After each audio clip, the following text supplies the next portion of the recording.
Exortação e consolação. O que fala em língua estranha edifica a si mesmo, mas o que profetiza edifica aí o corpo, a comunidade, os irmãos, o corpo. Entende? E eu quero que todos vós faleis em línguas estranhas, mas muito mais que profetizeis, porque o que profetiza é maior do que o que fala em línguas estranhas.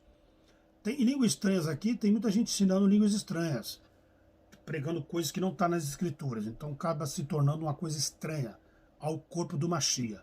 Não entra no entendimento das pessoas porque não faz parte do corpo, né? Porque o que profetiza é maior do que o que fala em línguas estranhas. Tem muita gente falando várias línguas estranhas. Lilith é a primeira mulher, Eva transou com a serpente, ceia de Mitra, o homem preto é da raça da serpente. Então tem muitas doutrinas estranhas. Então ele fala, é melhor profetizar. Aí ele vai falar assim, a não ser que também interprete, para que o corpo receba edificação. O corpo aqui é as pessoas.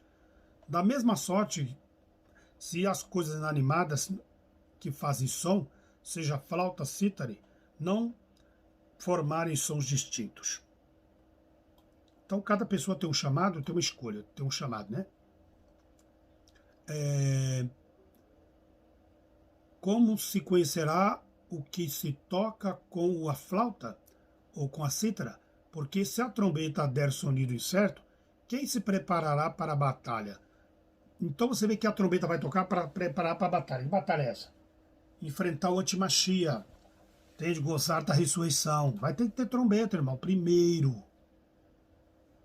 Compreende? Vai ter que ter trombeta. Aí você vai ver que olha o que vai acontecer. Para que serviu as trombetas em Jericó? Yahweh deu uma instrução. Toca lá, dá uma volta e toca as trombetas. No sábado, vocês vão dar 7 voltas e na 7ª as muralhas vão cair. Então teve que ter um alerta. Quando Moisés recebeu a Torá, no Monte Sinai também teve as trombetas para preparar o povo para receber as instruções de Yahweh. Entende? Então, não existe negócio de arrebatamento sem haver o toque das trombetas. Por isso que Yahshua falou, vai ter os toques da trombeta. E justamente na 7ª Yahshua volta. Não é bagunçado. Está escrito que Yahshua vai vir na 7ª trombeta.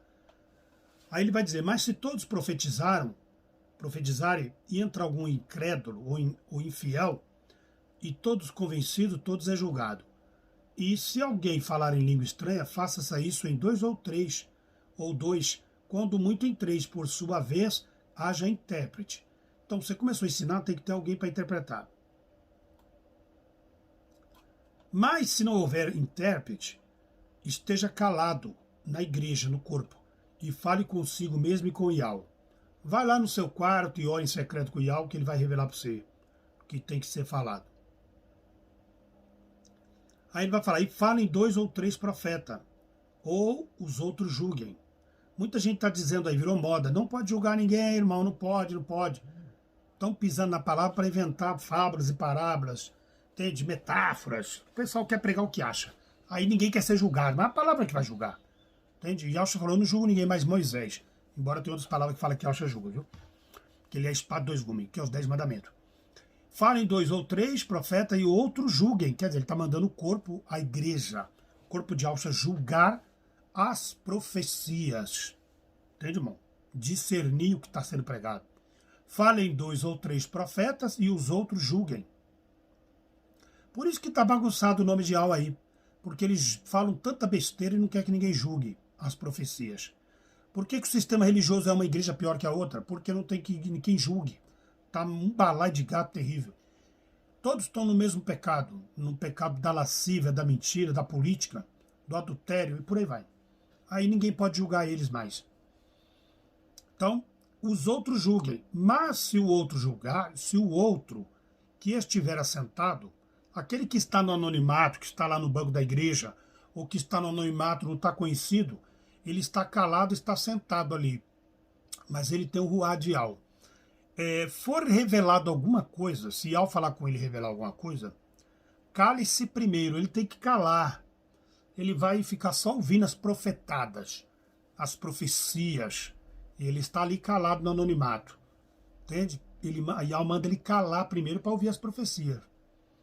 Aí fala, porque todos podereis profetizar, uns depois dos outros, para que todos aprendam e todos sejam consolados.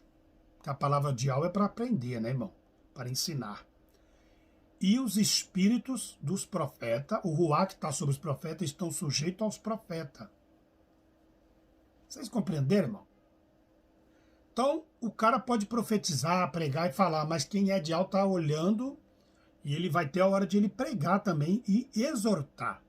Que aí vamos chamar de julgar. Você está pregando errado, você está pregando certo. Isso é julgamento e a palavra de Yahweh dá legalidade para isso. Entende? Moisés escolheu lá os homens para julgar as 2 tribos de Israel. Entende? O próprio Paulo falou assim para julgar em Coríntios, né? Vocês não são dignos de julgar as coisas mínimas da vida, vocês vão julgar os anjos. Então ele está dando legalidade. Irmial 23. Esconder-se-á alguém em esconderijos, de modo que eu não veja, diz Yahweh, porventura não encho os céus e a terra na sua plenitude, ou seja, no seu ruá? Tenho ouvido o que dizem aqueles profetas.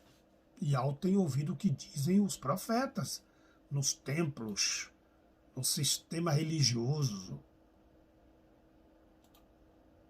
Entende? Eles dizem assim, profetizando, mentiras em